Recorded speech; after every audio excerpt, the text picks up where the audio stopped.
오늘은 그리스도인의 삶이라는 제목을 가지고 은혜를 나누고자 합니다. 이 에베소서는 사도 바울이 에베소의 교회에 편지를 쓴 내용인데 분류상 굳이 이야기한다면 목회 서신이라고 합니다. 다시 얘기해서 교회의 목회자뿐만 아니라 교회의 주요 중직자, 선교사 다 중요합니다. 교회 리더들에게 내지는 또한 성도들에게 어떻게 살아가야 할 것인지에 대해서 여러 가지 예를 들어서 설명하는 부분인데, 특별히 4장 오늘 본문 말씀에 보면 이렇게 말씀하고 있습니다. 유혹의 욕심을 따라 썩어져가는 구습을 따른 옛사람을 벗어버리고 오직 너희의 심령이 새롭게 되어라고 말씀하고 있습니다. 예수 그리스도를 알고 믿고 나서 그 이전에 갖고 있던 안 좋은 습관들이 있습니다. 요즘에 현대인들이 앓는 병의 상당한 병들은 생활 습관병이라고 합니다. 심지어는 요즘에 우리나라 사망 원인 1위가 암인데, 이 암조차도 생활 습관만 잘 고치면, 학자들마다 좀 의견이 분분한데 암을 전체 100으로 봤을 때 30에서 50%의 암을 예방이 가능하다는 거예요. 습관만 좋아도. 생활 습관입니다. 교회에서 생활 습관에 대해서 많은 말씀과 함께 그 성경에서도 기록하고 있는 말씀들이 생활 습관에 대해서 이야기하고 있는데, 구습이라는 건 옛날의 그 습관입니다. 좀 불편해도 할 수 없는데, 암 환자의 30%는 담배 때문에 흡연과 관계가 있다고 이야기합니다. 다시 얘기해서 담배는 암 발병뿐만 아니라 그 외에 여러 가지 대사성 질환까지도 다 관계가 있다고 전문 의학자들은 이야기하고 있습니다. 요즘에 저도 병원을 가보면 의사 선생님이 묻지도 않고 그냥 얘기하는 게 그겁니다. 담배, 술 끊으세요. 전에는 담배 하시나요? 술 하시나요? 그러시면 술, 담배 끊으셔야 됩니다. 이렇게 얘기하지만 요즘은 아예 그런 거 묻지도 않습니다. 무조건 술, 담배 무조건 끊으십시오. 이렇게 얘기하는 겁니다. 그러니까 안 피고 술 안 마시면 되는 거고, 핀다 그러면 일단 끊으라는 거죠. 일단 병원에 왔다는 얘기는 뭔가 증세가 있어서 온 겁니다. 제가 고등학교 때 수학 선생님이 폐렴에 걸리셨는데, 헤비 스모커라고 그러죠. 아주 하루에 담배를 3갑 정도 피시는 분이었어요. 그러니까 폐렴 때문에 병원을 가면 나중에 의사 선생님이 그러더라는 거예요. 담배 안 끊으려면 나 만나려고 하지 말라는 거죠. 호흡기 내과에 와서 계속 이제 폐렴 치료받는데 담배를 못 끊는 거예요. 못 끊으면서 계속 병원에 진료받으니까 환자가 이제 말을 안 듣는 거죠. 생활 습관하고 관계가 있는 건데, 그러니까 이제 나중에 이제 벌컥 화를 내면서, 요즘은 이제 화 안 냅니다. 요즘에 선생님들은 뭐 10번을 하도 그냥 계속 이게 온화한 말씀을 하시는데, 그 70년대는 막 심하게 얘기할 때였죠. 처방한 약 제대로 안 드시면 다음부터 약 제대로 안 드실 것 같으면 오지 마시라, 뭐 이런 얘기를 하던 시대였어요. 습관을 안 고치면 그 병이 나아지지 않으니까 그렇게 이야기할 수밖에 없죠. 그리스도인들도 생활 습관들이 의외로 안 좋은 습관들이 있습니다. 섭생이라고 하죠. 먹고 마시는 거. 이거 습관이 굉장히 중요한 거죠. 요즘에 사람들이 앓고 있는 병의 상당 부분은 당뇨가 굉장히 문제가 되고 있습니다. 당뇨의 주 원인은 고령화라고 합니다. 연세들이 많아지시면 이 당뇨의 그 발병 확률이 높아지기 시작한다는 거죠. 현대인들이 앓고 있는 성인병, 대사성 질환은 다 이 고령화, 장수하는 시대에 이제 경험할 수밖에 없는 질병인데, 이제 단 거를 많이 먹는다는 거죠. 제가 전에 한번 공부를 해봤더니 이런 얘기를 하더라고요. 당뇨하고 통풍이라고 아시나요? 통풍. 바람만 살짝 스쳐도 그렇게 아프다고 합니다. 이 두 병은 과거에 황제와 귀족들이 걸리는 병이었다는 거예요. 당뇨는 달달한 거를 많이 먹는 탄수화물 중독, 이런 사람들한테 오는 병이었고, 통풍은 단백질, 취금질 섭취가 많은 사람한테 걸립니다. 우리는 등푸른 생선을 많이 먹으라고 하죠. 이 등푸른 생선이 통풍을 유발합니다. 맥주도 통풍을 유발합니다. 그래서 통풍에 걸렸습니다, 내지는 당뇨입니다 그러면 황제나 귀족들이 걸리는 병이었어요. 그때는 잘 먹는 사람이 그런 사람들이었습니다. 근데 지금은 예방 차원에서는 조심해야 됩니다. 습관을 조심해야 되죠. 먹고 싶은 거 다 먹으면 안 된다는 얘기죠. 전에 같이 근무했던 어떤 교수님이 저한테 그런 얘기를 하셨어요. 남자가 40이 되면 절제할 줄 알아야 한다는 거예요. 먹고 싶은 거 다 먹으면 안 된다는 거죠. 특히 그 결혼을 앞둔 여성들은 식사를 좀 절제를 많이 합니다. 좋은 몸매를 가져야 이제 결혼을 할 수 있으니까. 근데 남자도 40이 넘으면, 그래서 그분은 허리띠 구멍 마지막 구멍에 딱 맞춰놓고요, 절대로 그 구멍을 늘리지 않아요. 마지막 구멍에 딱 맞추는 거예요. 남자들은 식사 좀 한다 그러면 허리띠 풀고 먹지 않습니까? 근데 이게 상당히 몸에 안 좋다는 거죠. 다시 얘기해서 그리스도인이 된다는 거는 그 과거의 여러 가지 생각, 행동, 뭐 섭생 이런 것들에 대해서 좀 돌이켜 봐야 됩니다. 사도 바울은 육체를 성전으로 비유를 합니다. 성전. 성전을 더럽히는 자는 하나님께서 멸하신다고 했으니 이 몸을 제대로 관리하는 사람은 사실 본인이 좀 책임을 져야 됩니다. 저도 좀 병원에 진료받으면서 느꼈던 것이, 제가 그쪽 분야 가끔 강의도 하고 특강도 한 적이 있는데 덜컥 제가 거기에 걸린 거예요. 그러니까 제 나름대로 섭생도 잘했고 했는데 의사 선생님이 그러시는 거예요. 아마 유전적인 요인이 좀 있는 것 같습니다. 예, 유전적인 요인은 또 다른 별개지 않습니까? 이제 생활 습관은 약간 후천적이기도 하고 아니면 생활 습관에 관련된 여러 가지 병이 될 수가 있는데, 선천적인 건 타고난 유전자가 있다는 거죠. 다시 얘기해서 타고난 유전자 플러스 후천적인 생활 습관이 안 좋으면 그건 최악입니다. 신앙생활 하실 때도 교회 출입을 합니다. 말씀도 듣습니다. 근데 듣는 것까지만 듣고 깨달아 실천하는 건 또 별개인 것 같습니다. 신앙생활을 5년, 10년, 20년 그 이상 했는데도 별로 생활이 변화가 안 됐다는 것은 그 말씀을 듣고 지켜 행하지 않았다는 얘기죠. 흡연하는 분들이 있습니다. 담배를 하시는 분들 보면 담배가 몸에 해롭다는 건 담배 안 피는 사람보다 더 잘합니다. 하도 많이 들었고 가는 곳마다 구박을 많이 받아가지고 담배에 대한 그 유해한 거에 대해서 잘 아는데 못 끊습니다. 그러니까 알고 심지어는 깨닫고 있는데도 실천을 못한다는 거죠. 하나님 말씀도 마찬가지입니다. 듣습니다. 뭐 유튜브를 통해서 듣기도 하고요. 듣습니다. 근데 듣는 것까지는 하겠는데 이 손발이 못 움직이는 겁니다. 행위가 뒷받침이 안 되니까 거기서 머무르게 되는 거죠. 자동차로 치면 시동을 걸었습니다. 엔진은 이제 돌아갑니다. 근데 자동차가 안 움직입니다. 왜 안 움직일까요? 기어 변속 장치에 기어를 안 넣어서 그렇습니다. 그 중립에 놓거나 브레이크 같은 그 파킹에 그 변속 장치를 놓으면 아무리 악셀레이터 페달을 밟아도 차는 10cm도 안 나갑니다. 왜냐고요? 동력이 연결이 안 된 겁니다. 바퀴에. 사륜 구동이든 뭐 전륜, 후륜 구동이든 상관없습니다. 기어 변속 장치에 연결이 돼야 자동차는 움직이는 거죠. 그러니까 말씀을 듣습니다. 가슴은 뜨거울 수 있습니다. 심장은 박동치는데 팔이 몸이 안 움직이는 것과 마찬가지입니다. 기어 변속도 뭐 1단, 2단, 3단, 이렇게 5단 있듯이 그 변속에 따라서 자동차에는 속력을 낸다는 거죠. 사도 바울은 과거에 그 안 좋았던 습관이 뭘까요? 25절에 그런즉 거짓을 버리고 각각 그 이웃과 더불어 참된 것을 말하고, 생활이 변화되는 거죠. 물론 그리스도인이라 해서 거짓말을 100% 안 하지는 않습니다. 본의 아니게 거짓말을 할 때도 있고 뭐 고의적으로 할 때도 있습니다. 그래서 선의 거짓말을 영어로 화이트 라이라고 하더라고요. 화이트 라이, 하얀 거짓말 이렇게 표현도 하는데, 어찌할건 간에 좀 거짓을 버린다. 말도 말이지만 행동도 마찬가지겠죠. 전에 중학생들이 저희 교회에 많았을 때가 있었습니다. 그러니까 중학생들은 입만 열었다면 거짓말과 욕을 하더라고요. 그래서 이제 교회 다니면 그런 거 좀 안 했으면 좋겠다 그랬더니 한 학생이 그 얘기를 하는 거예요. 목사님, 제가 하루에 거짓말을 300번 이상 하는 사람입니다. 300번. 굉장히 많은 거죠. 근데 어느 날 갑자기 교회 다닌다고 거짓말 한 번도 안 할 수는 없고 점차적으로 줄일 수는 있다 이렇게 얘기를 하더라고요. 어쨌든 간에 교회 다니면서 조금씩 나아지는 거죠. 점증적 성화라고 신학적 용어를 씁니다.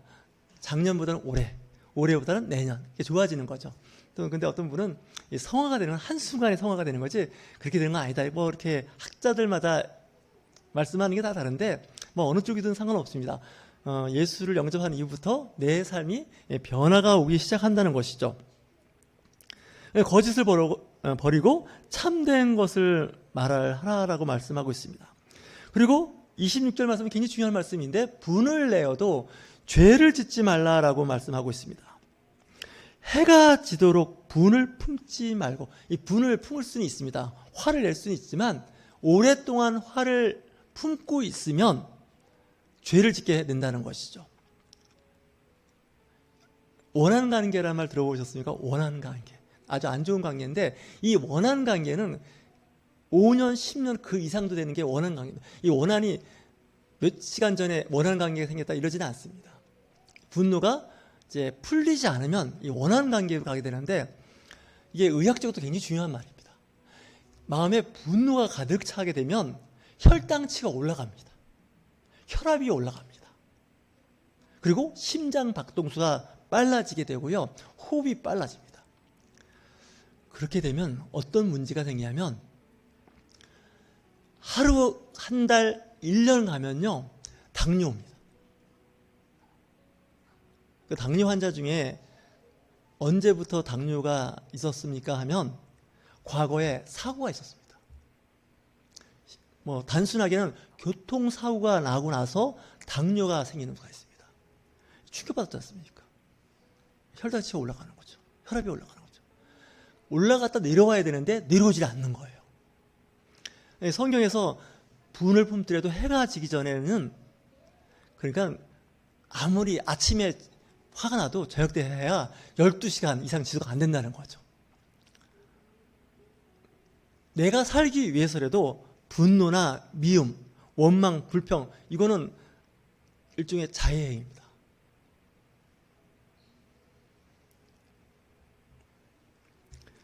마귀에게 틈을 주지 말라라고 말씀하고 있죠. 마귀에게 틈을 주지 말라. 죄를 짓는다는 거죠. 분노하면 그 미움. 예수님은 미워하는 것도 살인했다고 얘기하죠.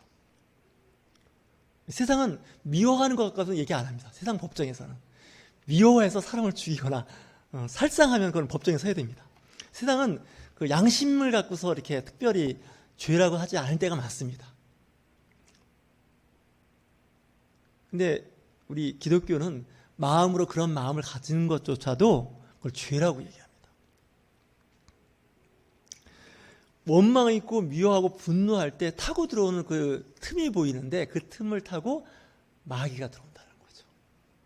왜냐? 마귀는 사랑과 기쁨과 평강이 있는 곳에 안 들어옵니다. 근데 원망과 불평과 미움이 있으면 그 틈을 타고 들어오는 거죠. 저희 교회 건물도 비가 오면 셉니다. 복도가 새는데 올라가 보면 이렇게 좀 옥상에 이렇게 크랙이 생기게 틈이 보입니다. 근데 한번 틈이 있고 비가 한번 새기 시작하면 여간해서 그 방수한다는 게 쉽지가 않습니다. 아주 작은 틈이 있어도 비가 뭐 한두 시간 오는 건 괜찮은데 뭐 이틀, 3일 오면 새기 시작하는 거예요. 그러니까 물이 스며들 수 있는 틈이 있기 때문에 이제 누수 현상에 의해서 좀 불편함을 겪을 수밖에 없지 않겠습니까? 내 마음도 마찬가지입니다. 마음의 틈을 보여주면 그 틈이 어떤 틈이냐가 중요한 거죠. 나쁜 틈을 보여주는 거죠. 그러다 보니 악한 것이 들어온다는 거죠. 이런 얘기가 있습니다. 내 머리 위로 새들이 날아다니는 것에 대해서는 뭐 어떻게 할 수가 없습니다. 내 위로 뭐 비둘기가 날아갈 수도 있고 참새가 날아갈 수도 있습니다. 근데 내 머리 위에 새가 집을 짓도록 하지 않는 것은 내 의지로 가능하다는 거죠. 그렇지 않겠습니까? 높이 날아다니는 그 새야 어떻게 하겠습니까? 근데 새가 어느 날 새가 이 머리 위에 둥지를 틀고 집을 짓는 거예요. 나쁘게 얘기하면 내 생각 속에 나쁜 생각이 왔다 갔다 할 수 있습니다. 하루도 몇 번씩. 근데 그 생각이 머릿속에 내 마음속에 둥지를 틀게 하는 건 본인 책임입니다. 이거 털어내야 됩니다. 악마가 내 머리 위로 왔다 갔다 하고 내 주변에 서성거리는 거야 어떻게 하겠습니까? 근데 사단이 내 마음에 들어와서 나를 지배하는 거죠. 이 귀신에 잡힌 사람들 있죠. 악한 영이 잡힌 사람들의 특징이 처음에는 이제 미운 마음 가운데 삽니다. 근데 그 미움 가운데 미움과 악한 생각은 마귀하고 코드가 맞습니다. 그러니까 사단이 내 안에 들어와서 5년, 10년, 20년, 30년 지나면 그 인격하고 결합해 버린다는 거예요. 그 사람의 인격과 사단이 같이 결합이 해서 이 구분이 잘 안 된다는 거죠. 그리고 떼어내려면 무지하게 어렵다는 겁니다. 질병도 조기 진단, 초기에 발견해서 조기에 예방 차원에서 치료를 해야지 그냥 방치했다가 나중에 정말 심해져서 병원 가면 의사 선생님이 하시는 말씀들이 있지 않습니까? 이제 오시면 어떡하냐고요. 중증이 되면 의사 선생님들도 난감해요. 특히 외과 의사 선생님들은 되게 난감해요. 왜냐? 수술이 어려워졌다는 거예요. 수술이. 진료가 어려워졌다는 거예요. 초기에 왔으면 간단하게 끝낼 수 있는 이 일을 너무 시간을 지체하는 바람에 중병이 됐다는 거예요. 나도 외과 의사지만 이렇게 되면 수술하기가 어려워진다는 거예요. 물론 환자는 뭐 본인이 겪는 일이니까 더 힘든 거죠. 우리가 죄를 짓거나 우리가 잘못됐을 때도 초기에 빨리 털쳐버리면 괜찮습니다. 빨리 회개하고 돌아오면 괜찮은데 늦으면 늦는 만큼 어려워집니다. 질병도 요즘에 진단할 때 조기 진단. 그래서 요즘에 전 국민 의료 보험과 함께 검진을 하지 않습니까? 이전에 한 번씩. 국가가 엄청난 돈을, 거의 조 단위의 돈을 들여서 전 국민을 무료로 하는 겁니다. 왜 그렇게 할까요? 국가의 국고가 남아서요? 아닙니다. 조기 발견해서 그 사람을 치료하고 완치하고 다시 세상에 나가서 일을 할 수 있도록 하는 일이 더하기 빼기 해보니까 더하기 쪽이 더 많더라는 거예요. 그러니까 국가적인 차원에서 큰 돈을 들여서 조기 진단, 조기 진료, 처방 나오는 겁니다. 요즘에 그 병원에 검사실에 있는 분들하고 얘기해보면 옛날에 20년, 30년 전에는 검사하면 중증 환자들이 많았는데 요즘 중증 환자들이 많이 없답니다. 전 국민 의료보험과 함께 검진을 하니까 이제는 조기에 발견이 가능하다는 거죠. 건강 100세라는 시대가 열렸다는 거죠. 우리의 신앙, 우리의 믿음도 마찬가지입니다. 성경은 계속해서 말씀하고 있습니다. 그리스도인으로서 어떻게 살아야 할까? 도둑질하는 자는 다시 도둑질하지 말고 돌이켜 가난한 자에게 구제할 수 있도록 자기 손으로 수고하여 선한 일을 하라. 성경은 일을 굉장히 권면합니다. 놀고 먹는 걸 되게 싫어합니다. 교회가 있다면 놀고 먹는 사람이 많은 교회가 있었는데 성경에 있습니다. 어느 교회였을까요? 오늘 말씀 에베소 교회도 있고 빌립보 교회도 있고 로마 교회도 있고 고린도 교회도 있고 데살로니가 교회도 있습니다. 어느 교회였을까요? 데살로니가 교회가 놀고 먹는 사람이 교회에 많았습니다. 사도 바울이 뭐라고 일가를 했을까요? 일하기 싫은 사람은 먹지도 말라. 이 말씀이 데살로니가 교회에 쓴 편지입니다. 이 데살로니가 교회는 어떤 문제가 있었냐면 이 종말론자들이 많았습니다. 예수님 곧 오십니다. 예수님 곧 오시는데 공부는 일은 해서 뭐합니까? 이런 거죠. 여러분들 극단적 종말주의에 빠진 그 이단들이 있습니다. 예수님 곧 오십니다. 성경이 있습니다. 요한계시록도 있고 그런 그 예수님께서도 마태복음 24장에 종말에 대한 말씀을 하셨습니다. 그 부분만 너무 강조해버리면 이제 세상은 이제 별로 관심이 없습니다. 데살로니가 교회가 그러다 보니까 교회에 모여서 노는 사람이 많았고요. 오히려 일을 만드는 사람이 많았습니다. 에베소 교회도 편지를 씁니다. 자기 손으로 수고하여 선한 일을 하라. 이게 안 되면 도둑질하게 되어 있습니다. 이 가난하고 힘들고 어려운 나라들이 있습니다. 심지어는 기독교 국가입니다. 외국의 예인데 기독교 비율이 전 국민의 60%, 70%, 심지어는 90%까지 기독교입니다. 물론 거기 카톨릭도 있고 개신교 다 있는데. 근데 그 나라가 워낙 가난하니까 도둑이 많아요. 제가 알고 있는 지역의 한 선교사님이 그런 얘기를 해요. 성령 충만하대요. 성도가 600명이 모여서 매주 예배드린대요. 근데 직업이 없고 직장이 없고 그러다 보니 전도둑이 많고 도둑질을 한다는 거예요. 우리나라는 기독교 비율이 20% 안 되는 나라인데도 불구하고 뭐 그 정도는 아닙니다. 그분 선교사 그러더라고요. 기술을 배워서 직장, 일터를 좀 일자리를 만들어야겠다는 거죠. 왜냐? 성경 읽고 성경 암송하고 예배하는데 먹고 사는 문제가 너무 힘드니까 어떻게 한다고요? 도둑질을 하는 거예요. 절대적인 빈곤에는 그런 얘기 있지 않습니까? 3일 굶으면 남의 집 담장을 넘는다고. 기독교인들은 이 세상에서도 열심히 일하고 돈을 좀 벌어야 됩니다. 저는 그게 권면합니다.